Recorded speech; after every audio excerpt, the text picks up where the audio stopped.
శ్రీమాత్రే నమః. శ్రీ లలితా సహస్రనామంలో 917వ నామము ధీర సమర్చిత.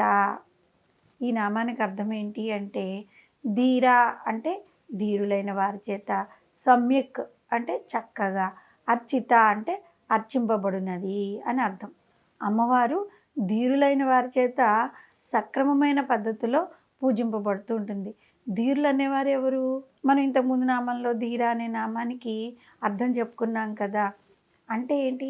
సుఖదుఖాల్లో ఒక్క రీతిగా ఉండేవాళ్ళు అని, ఆత్మభావంలో స్థితమై ఉండేవారు అని, మట్టి ముద్దకి, రాయికి, బంగారానికి వీటన్నిటికీ ఒకే విలువ చూపించేవారు అని, అన్ని పరిస్థితుల్లో ఒక్క రీతిగానే ఉండేవారు అని, తెలివైన వారు, నిందాస్థితులను రెండింటినీ సమాన భావంతో భావించేవారు, మానవులను ఒక్క రీతిగా తీసుకునేవారు, శత్రువుల్ని మిత్రువుల్ని ఒకలాగే చూసేవారు.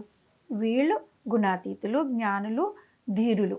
అటువంటి ధీరులు తాము మొదలుపెట్టిన కార్యాలని ఎన్ని విఘ్నాలు వచ్చినా ధైర్యంగా ఎదుర్కొని కార్యాలని సఫలీకృతం చేస్తూ ఉంటారు.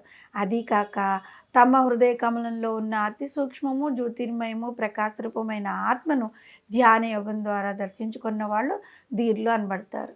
అటువంటి ధీరుల చేత చక్కగా పూజింపబడుతుంది కాబట్టి వసన్యాది వాగ్దేవతల అమ్మవారిని ధీర సమర్చిత అనే నామంతో కీర్తించారు. జగన్మాత పండితుల చేత పూజింపబడుతూ ఉంటుంది. వేదాలు ఆ తల్లిని ఏమని వివరించాయి అంటే, ఆ తల్లిని పండితులు కవులు పొగుడుచున్నారు అని వివరించాయన్నమాట. ధీ ప్లస్ రసం ప్లస్ అర్చిత అంటే జ్ఞానము అనే ఆనందరసము చేత అర్పింపబడినది అని అర్థం. జ్ఞానమూర్తి భవించిన ధీరురాలైన వ్యాస భగవాన్లు, జగద్గురువులు, ఆశంకరాచార్యులు, మహాకవి కాళిదాసు వీళ్ళందరి కావ్యాల ద్వారా, ఈ కావ్యాలు రూపంలో వాళ్ళు అమ్మవారిని చక్కగా అర్చించారనమాట. వీరి రచనలే ఆ పరమేశ్వరి యొక్క అర్చనలు. ఆనందానికే పూజింపబడేది దేవిని ధీర సమర్చిత అనే నామంతో వసన్యాది వాగ్దేవతలు కీర్తించారు. అటు ధ్యానంలోనూ ఇంకా ఇతర అన్ని విషయాల్లోనూ ధీరత్వాన్ని పొంది అకుంఠితమైన శ్రద్ధాసక్తులను సమగ్రమైన జ్ఞాన సంపార్జన చేసి వేదవేతమైన కార్యాలన్నింటినీ సక్రమమైన పద్ధతిలో నిర్వహించగలిగే ధీరులచే అర్చింపబడుతుంది. కాబట్టి ఆ అమ్మవారిని ధీర సమర్చిత అనే నామధేయం సార్థకమైందనమాట.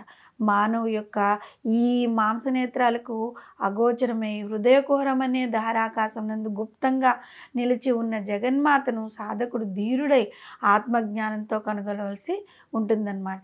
ఈ ఆత్మధ్యానమే ధీరుడు ఆచరించే సమర్చనము. ఆ అమ్మవారి యొక్క అనుగ్రహంతో ప్రేరేపింపబడి చైతన్యవంతమైన బుద్ధి ద్వారా ఆ సాధకుడు తనకు తాను తెలుసుకునే ప్రయత్నమే ధీర సమర్చన. తం ధీరసహ కవయ ఉన్నయంతి అన్నారు. అంటే ఆ పరమేశ్వరి పండితులు, అద్వైత మార్గంలో నిష్ఠులు, స్వభావంతో మాధుర్యం కలవారు, ధీరులు, అంతర్ముఖులై రహోయాగాన్ని ఆచరించి వారి చేత గొప్పగా ఆరాధింపబడుతూ ఉంటుంది. మూర్ఖులకు కానీ అజ్ఞానులకు కానీ విలువ కాదనమాట, సేవింపరానిది. ఎవరైతే మంచి బుద్ధితో ధీరులై అమ్మను ధ్యానిస్తారో వారు ఆ తల్లిని ఏ నాటికి వదలలేరు. కాబట్టి అమ్మవారిని అకుంఠితమైన శ్రద్ధాభక్తులతో మనం గనుక పూజిస్తూ ఉంటే ఆ తల్లి దయ వల్ల మనకి ఆ ధైర్యము అనే సముపార్జన అమ్మవారు మనకి ప్రసాదిస్తూ ఉంటుంది. ఈ విధంగా మనం ఏం చేయాలి? అమ్మవారిని మనం మనసులో ధ్యానిస్తూ ఏ పనికి ముందు మనం సంకల్పించుకునే వెంటనే అమ్మవారి మనకి ముందు కథల్లో తెలుసు కదా, రాజుల కథల్లో కూడా యుద్ధానికి వెళ్ళే ముందు అమ్మవారిని పూజించి యుద్ధానికి బయలుదేరుతూ ఉంటారు. అదేవిధంగా యుద్ధమనే కాదు, ఏ పని మొదలుపెట్టినా ముందు అమ్మవారిని కనుక మనం ధ్యానించుకుని ఆ పని చేస్తే ఆ పనిలో మనకి ఎలాంటి విఘ్నాలు రాకుండా ధైర్యాన్ని అమ్మవారు మనకి ప్రసాదిస్తుంది. శ్రీమాత్రే నమః.